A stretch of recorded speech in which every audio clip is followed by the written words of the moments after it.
What's up, everybody? It's Spencer Alessi, and this is the Esports Narrative.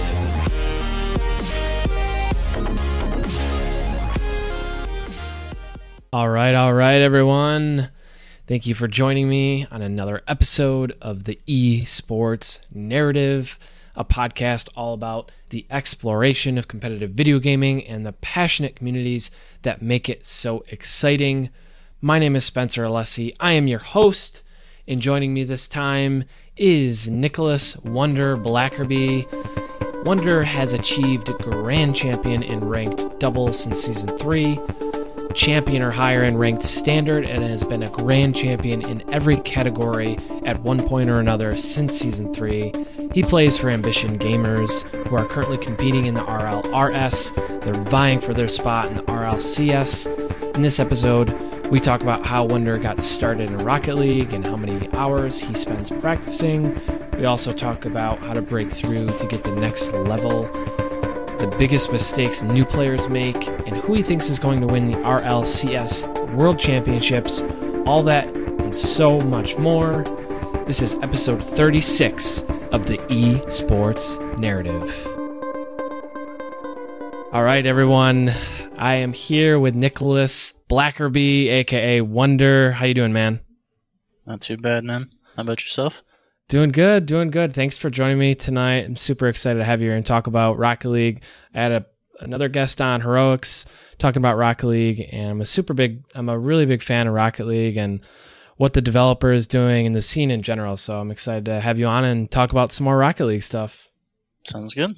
So I'm really just curious about your story and what compelled you to play Rocket League and what eventually got you into the competitive side of it. I actually had a buddy in college.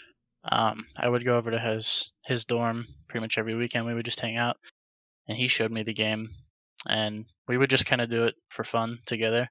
I never really took it seriously, and then we'd try and hit like the coolest shots we could or whatever. But he introduced me to another friend in the scene. His name's Super Ranjan because he also goes to the same school that I do.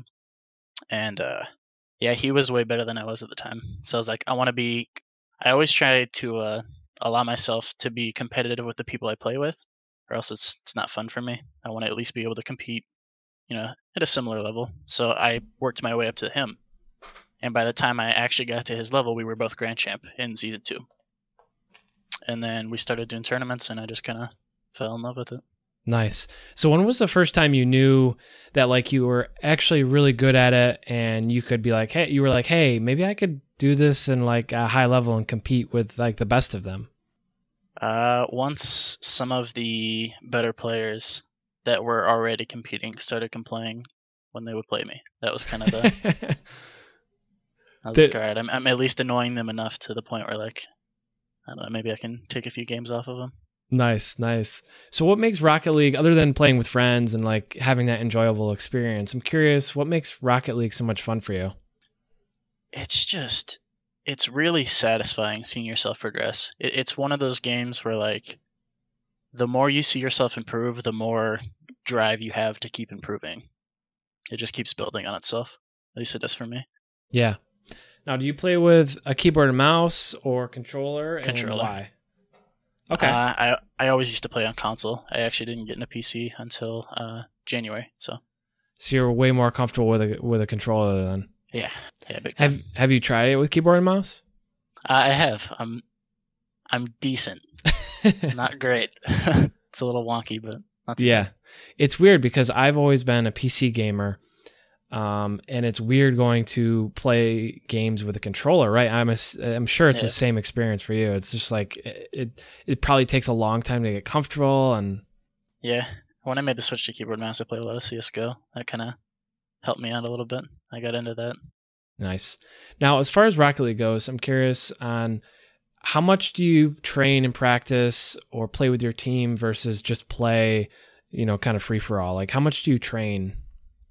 I try and spend a couple hours a day, whether anywhere in the range from like 1 to 3 hours a day, just in free play, just practicing mechanics. And then from that, just getting experience with other people. It doesn't really matter, like either ranked or playing with a team or whatever, just as long as I can practice it actually in game. probably another hour and a half, 2 hours on top of that from there. So. And do you and your team ever drop plays beforehand or ever practice set pieces or anything like that? Or is your gameplay, your team mechanics kind of just reacting how the game is going and feeling it on the fly? Mostly on the fly. Everything kind of happens so fast, and we like to play super aggressive. So it's mostly on the fly, but there are some plays that we'll set up off the kickoffs from time to time. Do you find there's value in practicing those set plays, kind of like, traditional soccer, you have your corner kicks and stuff like that. In Rocket League, do you find value in that? Absolutely. I mean, if you can establish, I don't know, just positioning from that alone is enough to kind of propel you into an offensive attack at some point. Yeah. Now you guys are, I'm told from some people in the Ambition Discord channel that you guys are touted as an underrated team, right? But you've still beaten some of the best on a number of occasions. What do you think it will take to be taken seriously among the community as a contender? And how do you plan on implementing that reason in your gameplay? Like, what are you guys doing to, show everyone that you guys are a force to be reckoned with? I think ultimately what it comes down to is making RLCS. I think that's the staple right now, because in terms of quality, I guess, I think me and Prime have kind of already proved ourselves, at least individually, that we're skilled enough. But I think it's going to take an RLCS appearance, and for that, we're just going to need to keep playing together. It's a process, but I don't know. We're trying to figure out a team situation right now. Awesome. We'll see how that works. Now, as far as skill goes, let's talk about like individual tactile skills. How do you break through to get to the next level? Like when I was looking up your stats, and you were grand champion since season 3 in ranked doubles. So that was really early on in terms of Rocket League and when it came out. So what do you think helped you get to that level of grand champion? And how do you think what can someone do to kind of break through to the next level of skill? It's hard to pinpoint one thing, because there's a lot of things to take into account. But I think ultimately it just takes a lot of patience mentally and in game. You have to have an understanding that it takes a lot of time to get to a certain level, and you just have to keep pursuing it. It's more or less just playing the game a lot, and you kind of pick stuff up as you go. How many hours do you have? I think altogether, including the small amount I've played on Xbox with friends, probably just over like 3,500. Do you think there's a certain hour time, a time frame where you begin to get competency or mastery in some of the game? I think it just kind of depends on the person, because some people pick it up really quickly and are really good from the start. And I know people who are grand champs who got it within like 1,000 hours. I wasn't grand champ until almost 2,000. So Now you play a lot, and you've obviously seen a lot of mistakes that players make. You've seen a lot of good things that people make. What are some of the mistakes you see players make over and over again? Lack of patience, honestly. They tend to rush the ball downfield, kind of in a panic, just making sure that it's not on the defensive end anymore. But what they end up doing is kind of handing the ball away. That's actually one of our biggest problems, to be honest. And that comes from over-aggression?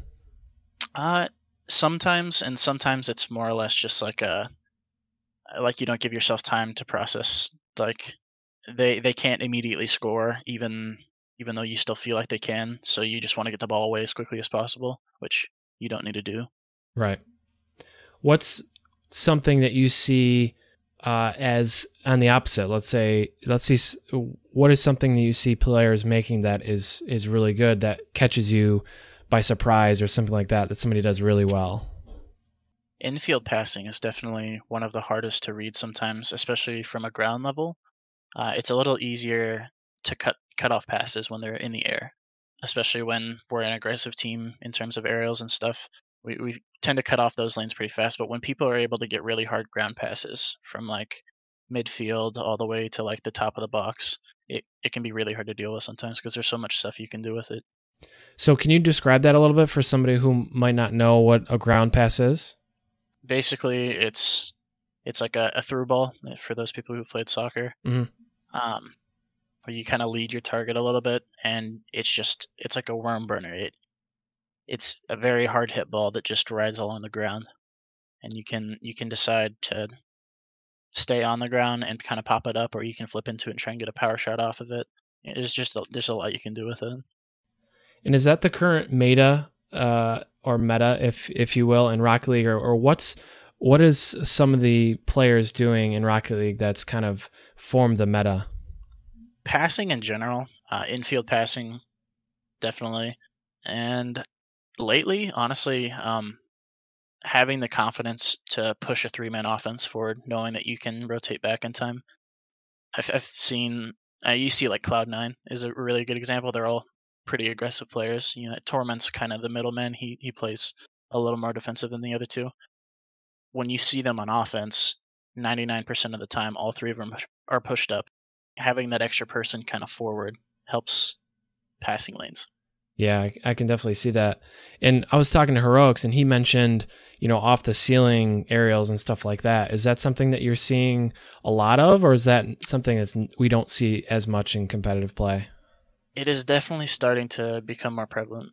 A lot of people are starting to get pretty good at it, and in certain situations, especially when you may not have anyone upfield with you, there's a lot of situations where you can play it patient enough to where you can pull out a defender and at least slow it down to where someone can push up with you on offense or even score on your own. It's a very valuable skill to know. Because it definitely looks awesome. Like when you see it on replays and somebody drives up the wall and it's just like is bouncing on the hood of the car, and it's just awesome to watch, like from a spectator's point of view. Yeah, it's pretty crazy. You see people like Justin Squishy, they've got it down pat.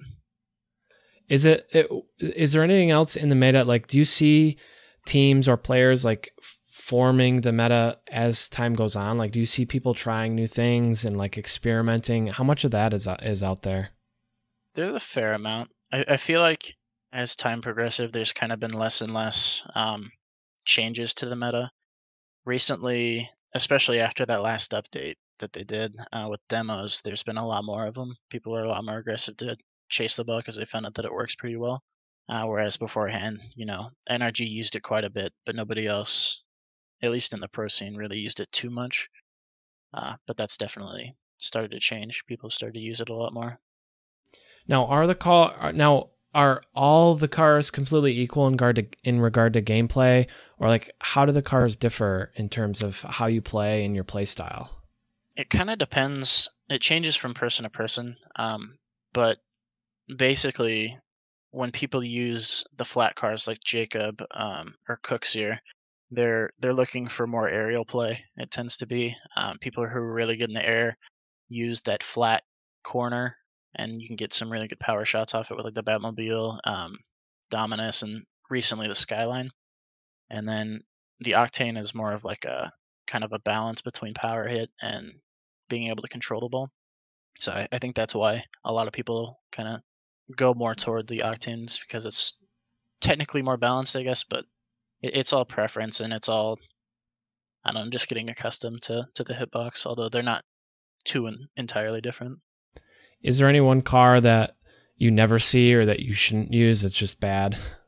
Honestly, I don't think any of them are like really bad. It's some cards have like a higher learning curve in terms of the hitbox, like the Scarab, for example. It's really hard to find corners where you can hit the ball powerfully, or it's hard to be able to get it on your hood into a certain spot where you can get a decent flick off. Just kind of, I don't know. It's just awkward to maneuver. Yeah. Now, transition a little bit to you. I'm curious, what's your biggest accomplishment so far, either personally, individually, or from a team perspective? What's been the biggest accomplishment for you so far? I think the biggest accomplishment would be playing live on TV in that NBC tournament, and we took a series off G2, and then we took a game off the champions of that tournament, Gale Force. That was pretty crazy. How was that feeling? Like, how was that in the moment? Oof. You become so focused, like everything else becomes irrelevant. Whenever you're, paying attention to absolutely everything that's going on in the field, even though you hear all this background noise, you just tune it out. It's like complete focus. It's wild, man. Did any of your like friends or family watch it or see it or anything? Yeah, actually, I had people from high school like, I just saw you on TV. It was like it was weird because a lot of them I didn't even tell that I was playing, Yeah. and I kept getting messages from kept coming back to me like, I didn't know you played and all this other stuff. So How surreal was that? Like people like messaging you like, I saw you on TV. How was that it's surreal? yeah, very. It's a weird experience, especially because a lot of them are like, I'm gonna watch like all your tournaments now. I'm a huge fan, all this other stuff, and it's like I'm just out here playing video games. I don't think much of it. That's funny though because the things are changing, right? Like people look up to esports athletes now. Like Mhm. it's not only traditional sports athletes that people look up to, which is really cool. Yeah. So what are your dreams as a player or streamer even? Um. Like if you could map out like your next 5 years or whatever, what are your dreams as a player and as a streamer? I want to go down as one of the greats. I want my legacy to be left behind as one of the best players that's ever played. That's the goal. That's And awesome. as far as streaming, I mean, I enjoy streaming, but I don't know. I'm not too worried about it right now. I'm more focused on improving myself as a player. Gotcha. How likely do you think it is for new players to go pro as the competitive scene continues to develop and form? How likely do you think it is? Well, 2 years into the game, it's definitely gonna be an uphill climb because there you have a lot of ground to make up. I mean, there's people with 5,000 plus hours, and it continues to increase. So you're gonna have to put in more time. But I mean, it's always possible, especially down the road when people that are older, Chrome. I can't think of any older players actually. I don't know why Chrome came to mind. What's Vibrant the is pretty. do you know the average age of the pro players in Rocket League? I'm curious if anyone knows that. I'm not sure off the top of my head. I would imagine it's somewhere in the range of like 17 to 18, but I'm not 100% positive. Which I think is very different from say Counter-Strike or something like that, where I think the average age tends to skew a little bit older. Yeah. Which is interesting, right? It seems like Rocket League is very much a younger game. Yeah, it definitely is. Do you think that plays into the community or the scene as far as like immaturity goes or the toxicness? How's the Rocket League scene as far as, behavior wise? I mean, it definitely has its moments. All in all, I honestly believe that the community is awesome. They've done so many great things for each other. I mean, you see, like Turtle, he had that stream the other night, and he was asking for money to go to the LAN, and people like jumped on, and he got way over what he needed. It's Mm-hmm. just simple things like that. People coming together. People have donated to these small community tournaments to help build the competitive scene and all this other stuff. I think all in all, the community's awesome, but there are the situations in ranked or whatever, you do see a lot of toxicity, but I think that is because it kind of it's a younger group of players. So And to some extent, that's the internet, right? Like, yeah, exactly. it's the internet is the internet. Yeah. What do you think about Psyonix and how they've done things and how they've supported the community? And, from what I hear and from what I understand in my research, they're very responsive with their community. They are known for listening very well. Like, what is your opinion of Psyonix as a developer? I don't think they could be doing things any better. Absolutely everything that they're doing is in line with what the community wants, but it's also set up where it's going to increase publicity of the game as a whole, especially in esports. So especially with how they did RLCS and everything. But Yeah, definitely. And I want to touch on that in just a minute, but I'm curious, something I just thought of. Who do you hate facing in 1v1s? I don't play ones very often, but I will say the few times I have played him, um, Lethamir is very, very awkward to play against because he's confident in his challenges, but he also knows when to pull it back. He's a smart player. He can be kind of awkward to maneuver around because he's so good defensively. But I don't play a whole lot of ones. Mm-hmm. So, what's your biggest pet peeve in casting? So, in terms of like what other casters or what they say or how they analyze games, something that just doesn't make sense. What's your biggest pet peeve when it comes to casting? There are a lot of situations where I think, and this may just because it's on the fly and they don't really have a whole lot of time to explain the entire situation, but there are a lot of situations where casters will discourage a play that a player made, even though they may not see, what his teammate's situation in terms of like boost or position he may have been and what the situation as a whole was. I think that's my biggest pet peeve, that they don't consider all the elements before making a quick assumption. But like I said, that's probably just because they have to do everything so quick on the fly. Yeah, do you think that's where like the analysts come in after the game, where they can kind of break it down and be like, okay, this happened here, maybe they did this because of that kind of thing?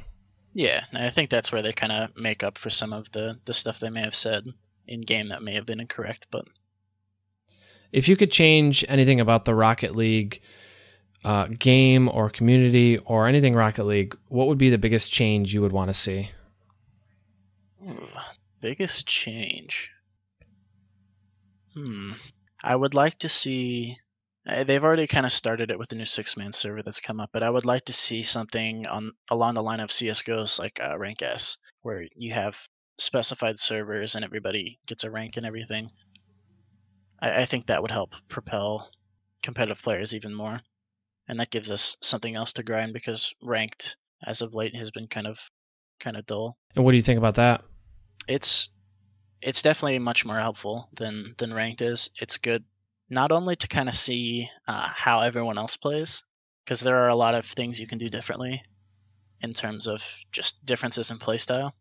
So seeing how other people approach different situations is always really helpful. Nice. What do you think the future of the RLCS is like? Do you think it can compete with the other, top esports? I think it can potentially. I don't think we're there yet, but I think that comes with a bigger viewer base, honestly. I think once the community continues to grow and people start, not that it doesn't have support now, but it doesn't have the support of a League of Legends or a CS:GO. It's just, it hasn't gotten to that stage, but I think that just takes time. Mm. So the World Championships start today. The RLCS World Champions start today. I'm curious on who do you have winning and who else is looking strong to you? If they put in the work, I could see G2 going pretty far. Ghost has looked pretty well, or pretty good recently as well. And then honestly, any team from Europe could always take it. They're always so competitive with each other. They take games off of each other, and then whenever they come to NA, it's always, well, recently it's been kind of a one-way street.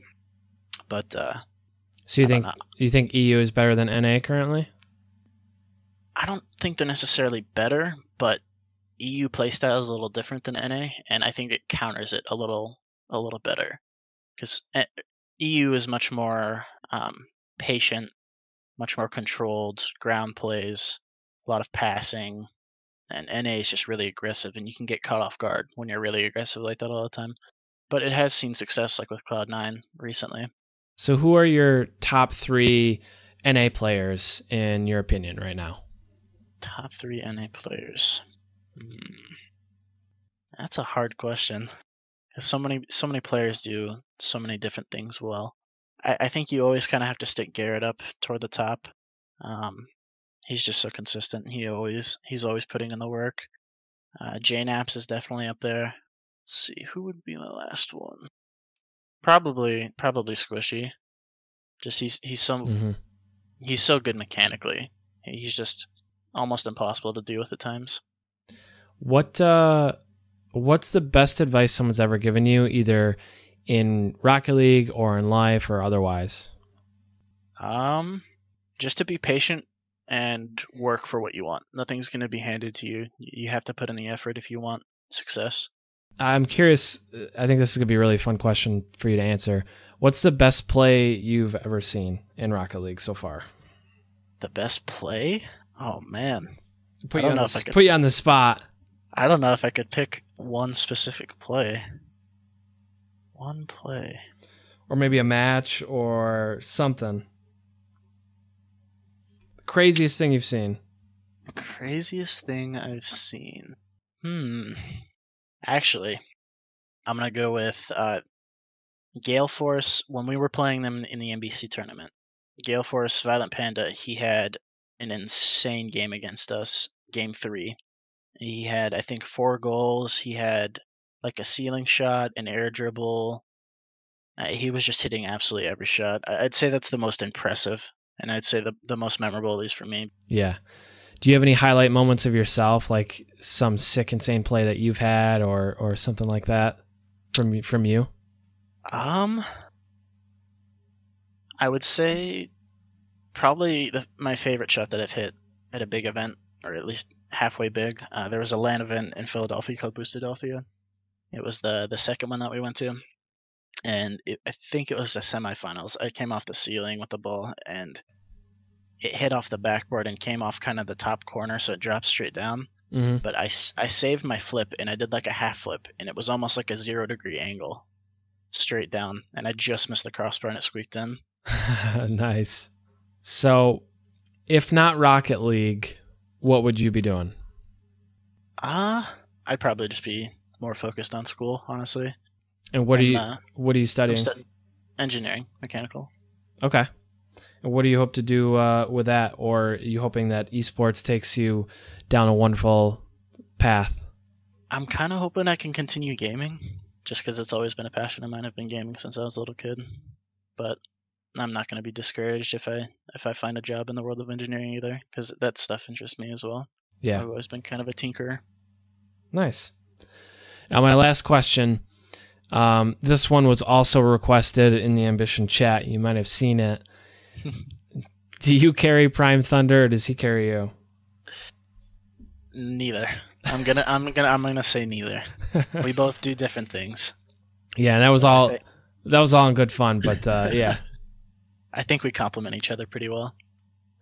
Yeah, it's definitely fun watching you guys play, and I'm a huge supporter of you guys, and I wish you guys the best of luck, and I hope you guys do make your goal of getting into the RLCS, and would love to see you guys compete there. Well, thank you. Appreciate it.